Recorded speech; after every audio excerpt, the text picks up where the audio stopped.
여러분, 우리가 매일 마시고 쓰는 이 물 있잖아요. 너무 당연해서 사실 별 생각 없을 때가 많죠.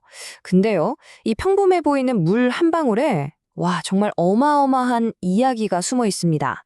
생명의 기적부터 인간이 만든 재앙, 그리고 이걸 다시 되돌리려는 필사적인 노력까지. 자, 지금부터 저랑 같이 이 물의 거대한 서사를 한번 따라가 보시죠.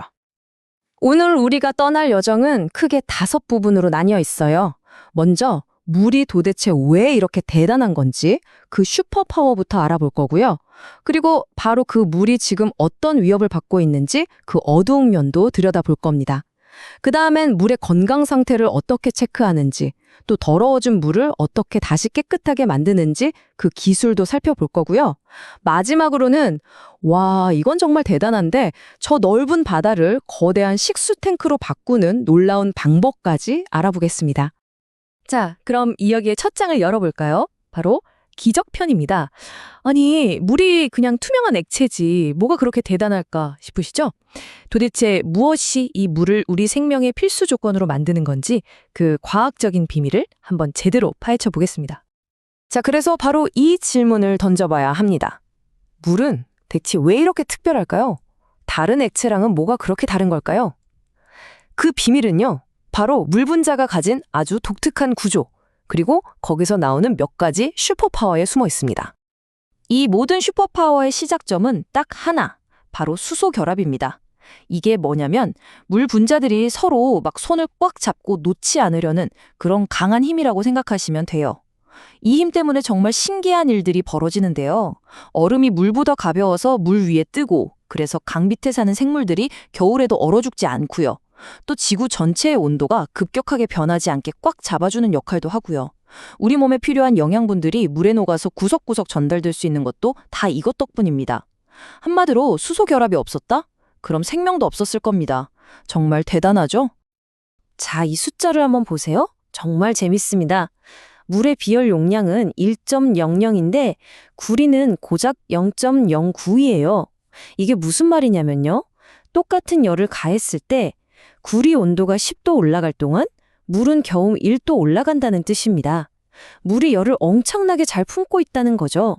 바로 이 성질 때문에 바다가 거대한 열 보온병 역할을 하면서 지구의 기온을 안정시켜주는 거고요.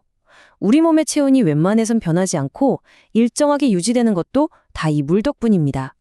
하지만 이렇게 기적 같은 물이 지금은 정말 심각한 위기에 처했습니다.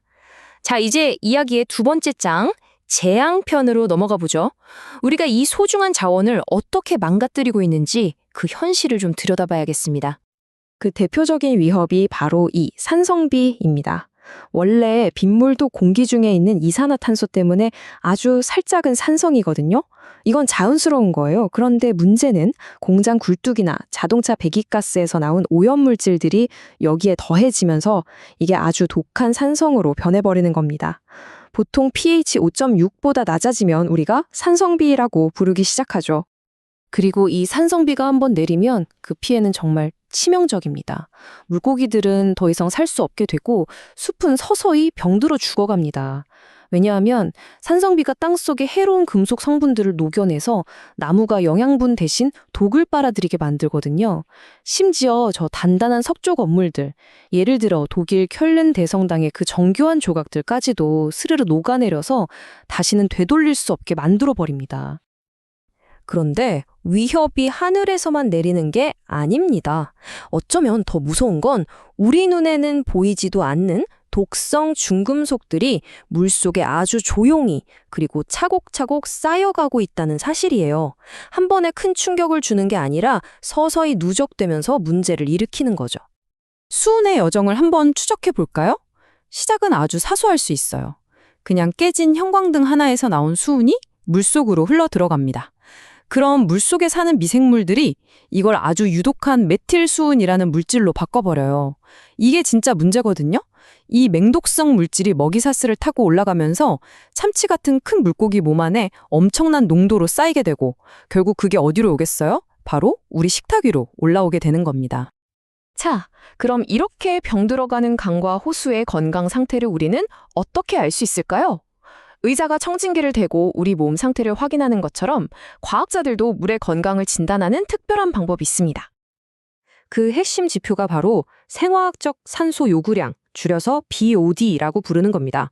이게 뭐냐면 강이나 호수가 얼마나 오염됐는지를 알려주는 일종의 건강 신호등 같은 거예요. 물에 오염물질이 많아지면 이걸 분해하려고 미생물들이 엄청나게 몰려들어서 물속의 산소를 다 써버립니다. 물이 거의 숨을 못 쉬는 상태가 되는 거죠. 그래서 BOD 수치가 높다? 아, 이 물은 지금 심각한 산소 부족 상태구나. 오염이 아주 심각하구나. 이렇게 생각하시면 됩니다. 자, 이제 좀 희망적인 이야기로 넘어가 볼까요? 이야기의 마지막 장, 바로 복원편입니다. 이렇게 망가진 물을 우리는 어떻게 다시 살려낼 수 있을까요? 인류의 지혜가 총동원된 기술, 바로 폐수 처리 과정을 한번 들여다보겠습니다. 폐수 처리는요, 마치 3단계에 걸친 대청소 작업 같아요. 먼저 1차 처리에서는 큰 거름망 같은 걸로 눈에 보이는 커다란 쓰레기들을 싹 걸러냅니다. 그리고 2차 처리에서는 우리 눈에 보이지 않는 유기물 찌꺼기들을 처리해야 하는데요. 이때 착한 미생물 군단을 투입해서 그걸 싹 먹어치우게 만들죠. 마지막 3차 처리에서는 아주 까다롭고 독한 오염물질까지 완벽하게 잡아내는 최종 정화 단계를 거치게 됩니다. 그리고 이 마지막 3차 처리에서 아주 특별한 해결사가 등장하는데요. 바로 카본 블랙입니다. 이게 뭐냐면 아주 미세한 탄소 가루인데 표면적이 어마어마하게 넓어요. 그래서 물에 녹아있는, 잘 분해도 안 되는 끈질긴 유기 오염물질들을 스펀지가 물을 빨아들이듯이 쫙 흡착해서 제거해버리는 역할을 합니다. 그런데 이렇게 정화된 물이라고 해서 다 똑같은 물은 아닙니다. 혹시 센물, 단물 이런 말 들어보셨어요? 물에 칼슘이나 마그네슘 이온 같은 미네랄이 많이 녹아 있으면 경수, 즉 센물이라고 부르는데요. 이런 물로는 빨래할 때 비누 거품도 잘 안 나고 보일러관이나 수도관에 하얀 물때가 끼기도 하죠. 우리가 보통 물맛 좋다고 하면서 마시는 물은 이런 이온 함량이 적은 연수, 즉 단물에 가깝습니다. 하지만 단순히 쓴 물을 정화하는 것만으로는 전 세계에 늘어나는 물 수요를 감당하기가 점점 어려워지고 있습니다. 그래서 인류는 마침내 지구상에서 가장 거대하고 풍부한 수자원, 바로 저 끝없는 바다로 눈을 돌리기 시작했습니다. 바닷물에서 소금기를 쏙 빼내서 마실 수 있는 물로 만드는 이 기술의 핵심은요, 삼투라는 자연현상을 이해하는 것에서 출발합니다. 삼투 현상은 아주 간단해요. 농도가 묽은 쪽의 물이 농도가 진한 쪽으로 저절로 이동하는 현상입니다. 마치 식물이 뿌리를 통해서 땅속의 물을 빨아들이는 것과 똑같은 원리죠. 자, 그런데 과학자들이 이 자연의 법칙을 거꾸로 뒤집는 방법을 찾아냈습니다. 그게 바로 역삼투 기술이에요. 이번에는 반대로 소금물처럼 농도가 진한 쪽에다가 아주 강한 압력을 꽝 하고 가하는 겁니다. 그러면 어떻게 될까요? 이번에는 순수한 물 분자만 그 얇은 막을 통과해서 빠져나오고 소금기 같은 무거운 이온들은 막을 통과하지 못하고 그대로 남게 되는 거죠. 이 역삼투 기술이 얼마나 대단한지 이 숫자 하나면 설명이 끝납니다. 1억 2,800만. 이게 뭔지 아세요? 사우디아라비아에 있는 세계 최대 규모의 해수 담수화 시설에서 단 하루 동안 만들어내는 식수의 양입니다. 다니는 결론이고요. 상상이 가시나요? 이 엄청난 기술 덕분에 사막 한가운데 있는 나라가 물 걱정을 덜 수 있게 된 겁니다. 오늘 우리는 정말 작은 물 분자의 세계에서부터 지구 전체를 아우르는 거대한 물 시스템까지 꽤 긴 여정을 함께 했네요.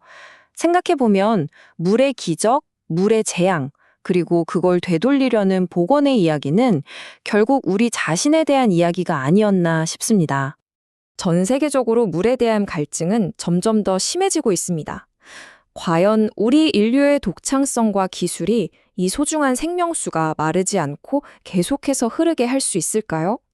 어쩌면 이 질문에 대한 답은 기술이 아니라 바로 이 이야기를 듣고 있는 우리 모두의 손에 달려 있는지도 모르겠습니다.